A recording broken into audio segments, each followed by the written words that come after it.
پیارے بچوں، ماہی اردو چینل میں آپ سبھی کا تہہ دل سے استقبال ہے۔ آج میں جمالیاتی تنقید موضوع پر آپ کو جو ہے طوالت سے بتانا چاہتی ہوں کہ جمالیاتی تنقید کیا ہے، کون کون سے اہم نقاد ہیں اور اس کی کیا تعریف ہے اور کیا اس میں اہم چیز ہے جو تنقید کے وقت جو ہے لکھی جاتی ہے، جس سے وہ جمالیاتی تنقید کے دائرے میں آتی ہے۔ اس سے قبل ہم نے جو ہے تاثراتی تنقید کو مکمل کیا ہے، اور تاثراتی تنقید میں اہم چیزیں تھیں مواد اور حیت کی، کہ بھئی کیا پیش کیا گیا ہے اور کس طرح پیش کیا گیا ہے۔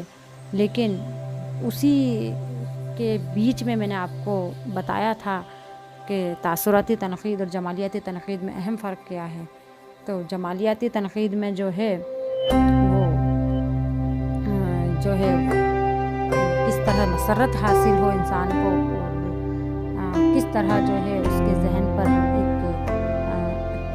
خوشی جو ہے اور مسرت جو ہے اس کے ذہن پر چھا جائے، تو یہی اس میں اہم چیز ہے۔ جبکہ تاثراتی تنقید میں دو چیزیں ہیں، تو اس کو آج جو ہے تھوڑا سا ڈیٹیل سے ہم پڑھ لیتے ہیں۔ تو آسپورن کا یہاں پر قول جو ہے دیا ہوا ہے کہ کوئی تنقیدی فیصلہ جمالیاتی اقتدار پر نظر رکھے بغیر صحیح نہیں ہو سکتا۔ ہمارے عہد کا ایک مفکر سارتر شاعری کو مصوری، موسیقی اور سنگ تراشی کی صف میں جگہ دیتا ہے نا۔ تو جو ہے شاعری جو ہے وہ تین دائروں میں جو ہے تین جو ہے ان کی صف میں جو ہے شاعری جو اپنی جگہ پاتی ہے۔ ایک تو ہے مصوری، ایک ہے موسیقی اور ایک ہے سنگ تراشی۔ یہ تین کام جو ہے جن سے ہمیں مسرت حاصل ہوتی ہے۔ تو یہ آپ دیکھیے آگے اس کی ڈیٹیل جو ہے بتا رہے ہیں۔ ظاہر ہے مصوری، موسیقی اور سنگ تراشی ان تینوں فنون لطیفہ فائن آرٹس جو ہیں اس فائن آرٹس کی زد میں جو آتے ہیں کا صرف ایک ہی مقصد ہے، وہ کیا ہے؟ لطف اندوزی میں حصول انبساط حاصل کرنا، لطف اندوز۔ آسان لفظوں میں اس بات کو یوں کہہ لیجیے کہ ان تینوں چیزوں سے صرف مسرت حاصل کی جا سکتی ہے۔ انسان گانا سنے اور خوش ہو جائے، تصویر یا مجسمہ دیکھے تو اسے ایک سرور حاصل ہو اور بس، ہے نا۔ تو یہ جو ہے جو مطلب کہنے کا یہ مطلب ہے ان کا کہ یہاں پر صرف حصول انبساط اور لطف اندوزی جو ہے جس فنون لطیفہ میں شامل ہے وہ جمالیاتی تنقید کے دائرے میں آتے ہیں۔ سارتر کا کہنا ہے کہ یہی کام شاعری کا ہے۔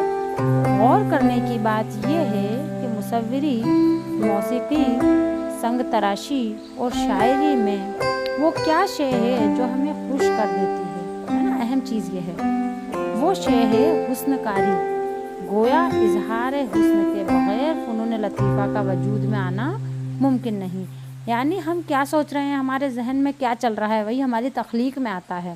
تو وہی ہم جب ہے نا موسیقی کے اندر وہ چیز آتی ہے، مصوری میں وہ چیز شامل ہوتی ہے اور شاعری میں بھی وہی چیز شامل ہوتی ہے، تو وہ ہوتا ہے اظہار حسن۔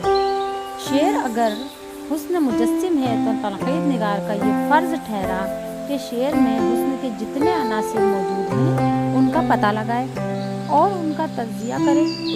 جو تنقید یہ ذمہ داری قبول کرے اسے جمالیاتی تنقید کہا جا سکتا ہے۔ کہنے کا بہت ہی آسان تنقید ہے، یہ سب سے آسان تنقید لگتی ہے مجھے۔ اس میں کوئی زیادہ جو ہے ان کے دائرے فکس نہیں ہیں، اور سیدھا سا ہی انہوں نے بیان کر دیا ہے کہ حسن جمال جس میں شامل ہو اور جو ہمیں مسرت جس سے حاصل ہو، جس سے ہمارے جو ذہن پر ایک جو ہے خوشی طاری ہو، تو یہ جو ساری چیزیں ہیں وہ جمالیاتی تنقید میں شامل ہے۔ آسپورن کے نزدیک ایسا تنقیدی فیصلہ جو شاعری میں حسن کاری کے عمل پر غور کیے بغیر صادر کیا گیا ہو، درست نہیں ہو سکتا۔ بالکل یہی بات نثر کے سلسلے میں کہی جا سکتی ہے۔ ٹی ایس ایلیٹ نے کہا تھا کہ تنقید نہ تو سائنس ہے اور نہ ہی ہو سکتی ہے۔ اس پر کہا گیا کہ جمالیاتی تنقید تو سائنس کے آس پاس بھی نہیں پہنچ سکتی، کیونکہ یہی سمجھنا مشکل ہے کہ حسن آخر ہے کیا، ہے نا۔ حسن کو ابھی ہم کہیں کہ آپ حسن کی جو ہے وہ تعریف بتائیں، اس کی ڈیفینیشن بتائیں، تو ہر انسان جو ہے اپنے حساب سے بتائے گا، है ना। किसी को जो है फूल में हुस्न नज़र आता है, किसी को कांटों में हुस्न नज़र आता है, किसी को जो रेत के धोरों में हुस्न नज़र आता है। तो ये जो सारी चीज़ें हैं, हर इंसान को जो है अपने नज़रिए से इंसान देखता है और उस नज़रिए के हिसाब से उसको वो चीज़ हसीन और जमील लगती है। तो हुस्न की जो है डेफिनेशन, उसकी तारीफ है ना, उसको डिफ़ाइन करना वो आसान काम नहीं है। तो जब उसको हम डिफ़ाइन ही नहीं कर पाते हैं तो साइंस के दायरे में कैसे आ सकते हैं, है ना, उसको हम समझ ही नहीं सकते। तो इंसान के हवास पर किस तरह असरअंदाज होता है हुस्न का, जो है हम सोचते हैं तो ये सवाल जो है इंसान के जहन में पैदा होता है। कहते हैं हमें तो ये चीज़ अच्छी लगी नहीं, जबकि सारी दुनिया में ये चीज़ अच्छी लगी। कई बार हमें होता है कि लोगों ने इस चीज़ को बिल्कुल पसंद नहीं किया, लेकिन हमें तो ये चीज़ बहुत पसंद आई है। तो वो क्या होता है, यानी आपके जहन पर उस चीज़ का असर जो है किस तरह हो रहा है, यानी उसके हुस्न का असर किस तरह आपके जहन पर हो रहा है। तो ये समझना जो है मुश्किल काम है। जब जहाँ ये चीज़ नहीं समझी जा सकती है वहाँ पर साइंस जो है नहीं हो सकती। हम कहें कि इसको साइंस के दायरे में ले लें तो वो साइंस के दायरे में नहीं जा सकती है। लेकिन आज ये कहना मुमकिन है कि जमालियाती तनक़ीद मुकम्मल साइंस ना भी बन सके तो साइंस के नज़दीक ज़रूर पहुँच सकती है। देखिए किस तरह पहुँच सकती है। एक नक़ाद के अल्फाज में शेर इतलाती ज़बान से गुरेज करता है, इसलिए शेर में नज़रिए की तलाश ला हासिल हो सकती है ना। लेकिन शेर में जमालियाती वसाइल की तलाश ज़रूर नतीजा खैज़ होगी, इसलिए शेर का पारिख उन वसाइल की दरियाफ्त में सरगिर्दा रहता है जिनसे किसी फ़न पारे में हुस्न दिलकशी पैदा होती है। तो ये तो दायरा फिक्स है ना यहाँ पर कि शेर में जो है हुस्न जमाल होना चाहिए।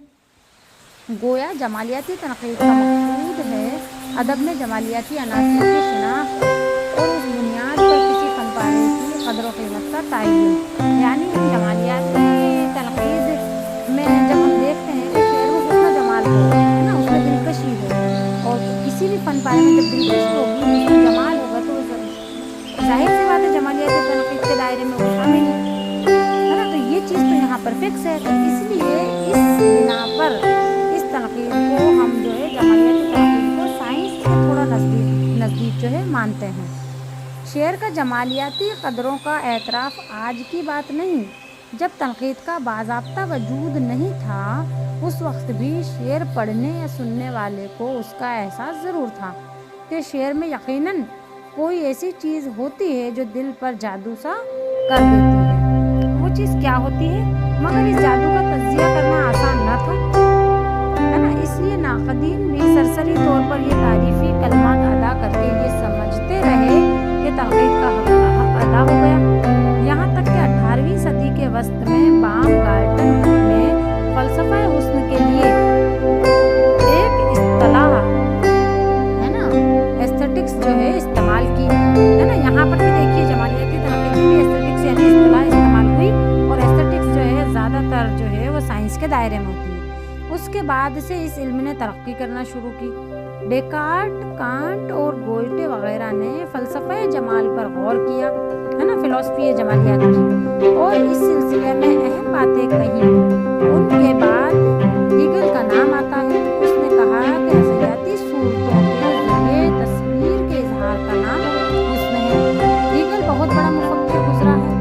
उसके ख़यालात ने यूरोप को बहुत मुतासिर किया। जदीद ज़माने में क्रूचे ने जब नज़रिया पेश किया वो इजहारियत, है ना, एक्सप्रेशनिज्म का जो है, जिसको हम उर्दू में इजहारियत कहते हैं, वो कहलाया। उसने कहा कि फ़नकार जब कोई फ़नपारा पेश करता है तो उससे पहले उसके ज़हन में फ़न पारे की मुकम्मल तख्लीक हो चुकी होती है। पेशकश जो है उस तख्लीक का ज़ाहिरी अमल है। इस नज़रिए से बहुत से मुफक्किरों ने इख्तलाफ किया। इसके बाद जॉर्ज संतियाना और आसबूरन वगैरह ने इस मैदान में जो है काबिल क़द्र कारनामे अंजाम दिए। तो बच्चों, आज के लिए जो है जमालियाती तनक़ीद की इसमें तारीफ़ जो है मैंने आपको यहाँ पर डिटेल से समझाई है।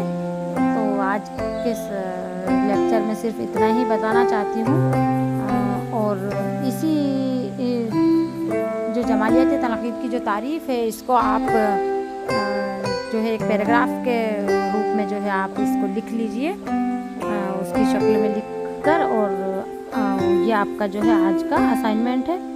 और दूसरी बात, असाइनमेंट के साथ साथ मैं एक काम आपको और देती हूँ कि 10 क्वेश्चन जो हैं ऑब्जेक्टिव टाइप होने चाहिए, जो इसमें नक़ाद से मुताल्लिक़ होंगे और जो है कुछ नज़रिए से मुताल्लिक़ होंगे। तो ये जो है आप कर लीजिए अपना घर का काम भी, और इसके बाद जो है इसका बाकी हिस्सा जो है हम अगले लेक्चर में मुकम्मल करेंगे। और तब तक के लिए जो है इसको मैं यहीं पर जो है ख़त्म करती हूँ।